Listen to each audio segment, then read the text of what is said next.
కూరగాయలతోటి సాంబార్ ఏ విధంగా చేయాలో మీకు ఇవాళ చూపించబోతున్నాను. ఈ కూరగాయలన్నీ వేసి చేసుకోవాలండి. సాంబార్కి కావాల్సిన కూరగాయలండి: పెద్ద ఉల్లిపాయ పెద్ద పెద్ద ముక్కలుగా కట్ చేసుకున్నాను, టమాటాలు, 2 వంకాయలు, కొత్తిమీర, కరివేపాకు, పచ్చిమిర్చి, ములక్కాడలు, సొరకాయ, బెండకాయ, దొండకాయలు, క్యారెట్, ఒక పెద్ద నిమ్మకాయ సైజ్ అంతా చింతపండు అండి. దానికి కావాల్సిన పచ్చెనపప్పు 1 గ్లాస్ అండి, 1 గ్లాసు కందిపప్పు. దాన్ని బాగా ఉడకబెట్టుకొని ఈ విధంగా నేను మిక్సీ వేసుకున్నానండి. పప్పుని ఇది బాగా గ్రైండ్ అయింది. మిక్సీ వేసుకుంటే బాగా కలిసి వస్తుంది. ఇది ఏ విధంగా చేసుకోవాలో ప్రాసెస్ మీకు చూపిస్తాను. స్టవ్ దగ్గరికి వెళ్దాము. సాంబార్కి తాలింపు ఏ విధంగా పెట్టుకోవాలో మీకు చూపిస్తున్నాను. ఒక 3 స్పూన్ల ఆయిల్ అండి,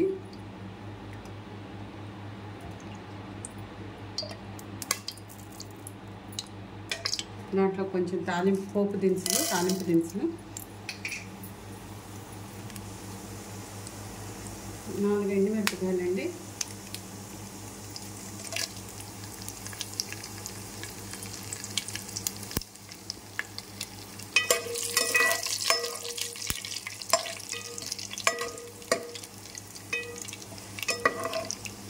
తాలింపులు వేగిందండి. దీంట్లోకి ఒక 1/2 స్పూన్ అల్లం వెల్లుల్లిపాయ వేసుకోవాలండి. ఎందుకంటే మనం ఇంగువ వేసుకోవట్లేదు సాంబార్లో.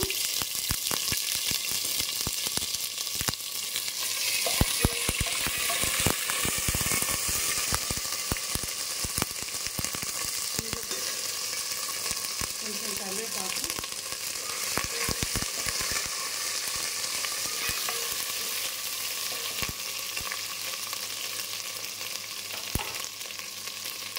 ములక్కాడలండి,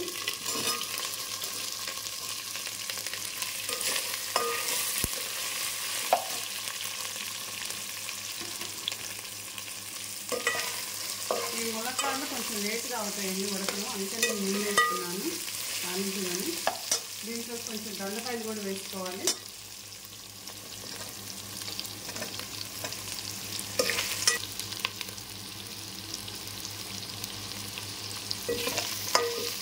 ఇవి కొంచెం వేగాక సొరకాయలు వేసుకోవాలండి.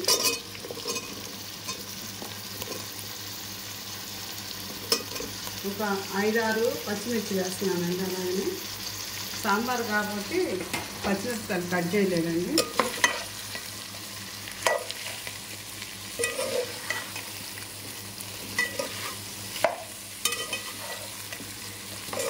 ఈ విధంగా వేసుకున్నాక కాసేపు మూత పెట్టి సిమ్లో పెడితే కూరగాయలు తొందరగా నూనెలో మగ్గిపోతాయండి. కొద్దిసేపు అయిన తర్వాత బెండకాయలు వేసుకుందాం. బెండకాయలు వంకాయలు తొందరగా మగ్గిపోతాయి కానీ కాసేపు ఆగి వేసుకోవాలి. ఈ సిమ్లో పెట్టుకొని మూత పెట్టుకోవాలండి, అంతే. ఓకే అండి, ఎలా ఉడికిందో చూసుకుందాం ఒకసారి. కూరగాయ ముక్కలన్నీ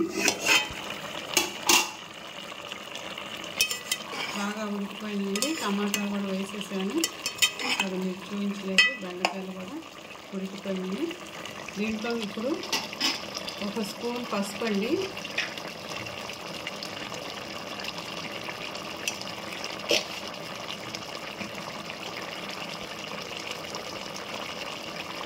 ఒక స్పూన్ ఉప్పు అండి. మన రుచికి మనకి తగ్గట్టు ఉప్పు వేసుకోవాలి.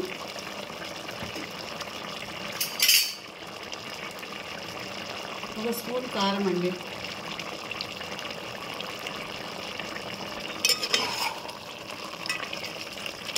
ఈ విధంగా కూరగాయలన్నీ తాలింపు వేసుకొని కూరగాయలన్నీ నూనెలో ఉడకనియాలండి. ఉడకనిచ్చాక ఉప్పు, కారం, పసుపు వేసుకోవాలి.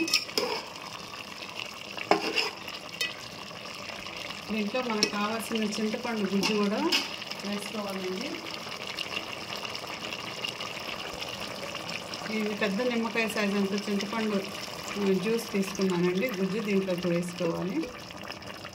కాసేపు చింతపండు నీళ్ళలో ఇలా చింతపండు గుజ్జులో కూడా కొంచెంసేపు ఒక 2 నిమిషాలు ఉడకబెట్టుకున్నాక మనకు కావాల్సిన నీరు ఉడికించుకున్నాం కదండి, ఆ పప్పుని దీంట్లో వేసుకోవాలండి.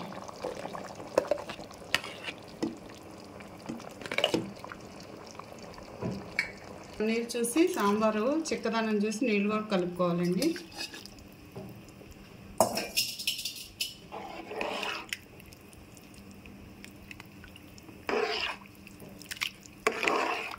మన చిక్కదనం పలసగా ఇష్టపడేవాళ్ళు పలసగా కలుపుకోండి, చిక్కగా ఇష్టపడేవాళ్ళు చిక్కగా కలుపుకోండి. ఈ విధంగా ఇంతేనండి సాంబారు. మీకు డిష్లో చూపించాక నేను ఒకసారి చూపిస్తాను. ఇంకా అయిపోయిందండి. సాంబార్ బాగా తెల్లిపోయింది. ఇంతేనండి సాంబారు. గుమగుమలాడే సాంబారు అన్ని కూరగాయలతోటి రుచికరంగా ఉంటుంది.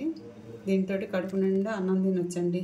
చికెను మటను వీటన్నిటికన్నా చాలా శ్రేష్టమైనది. అన్ని కూరగాయలు వేసి చేసుకున్నాం కాబట్టి నెయ్యి కూడా అవసరం ఉండదు, సైడ్ డిషెస్ కూడా అవసరం ఉండదు. ఇది మీరు చూసి చేసుకొని మాకు సబ్స్క్రైబ్ చేయమని అడుగుతున్నాము. మర్చిపోకుండా సబ్స్క్రైబ్ చేయండి, లైక్ చేయండి, షేర్ చేయండి. అయిపోయిందండి. కొత్తిమీర వేసేసుకోవాలి, కాడలతో సహా వేసుకోవాలండి.